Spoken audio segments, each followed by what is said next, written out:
جعفر بن محمد هو الإمام جعفر الصادق، وهو من أبرز أئمة أهل البيت ومن كبار علماء الإسلام، وله مكانة كبيرة عند الشيعة وأيضا احترام كبير عند أهل السنة بسبب علمه وفقهه. نسبه ومولده ماريتين. الاسم الكامل: جعفر بن محمد بن علي بن الحسين بن علي بن أبي طالب. اللقب: الصادق، لكثرة صدقه في القول والعمل. الميلاد: ولد سنة 700 ميلادية 83 هجرية في المدينة المنورة في زمن الدولة الأموية.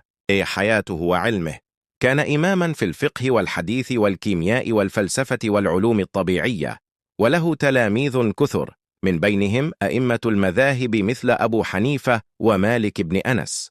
أسس ما يعرف بالمدرسة الجعفرية التي خرجت آلاف الطلاب. حروبه: لم يشترك الإمام جعفر الصادق في أي حروب أو ثورات مسلحة، فقد عرف بالابتعاد عن الصراع السياسي، خاصة بين الأمويين والعباسيين.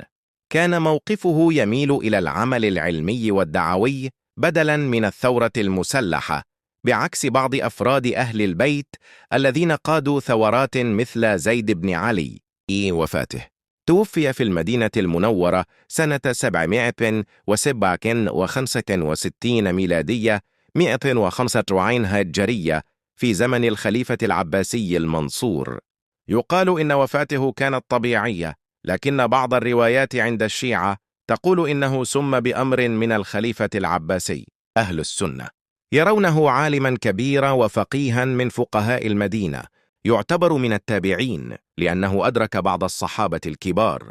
أخذ عنه كثير من العلماء الكبار مثل أبو حنيفة، النعمان مؤسس المذهب الحنفي، مالك بن أنس مؤسس المذهب المالكي.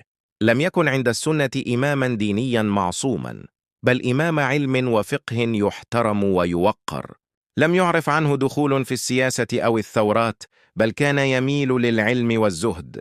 عند الشيعة الإمامية الاثنا عشرية هو الإمام السادس من أئمة أهل البيت المعصومين عندهم. يرون أن الإمامة منصب إلهي، وأنه نص عليه أبوه الإمام محمد الباقر إماما بعده.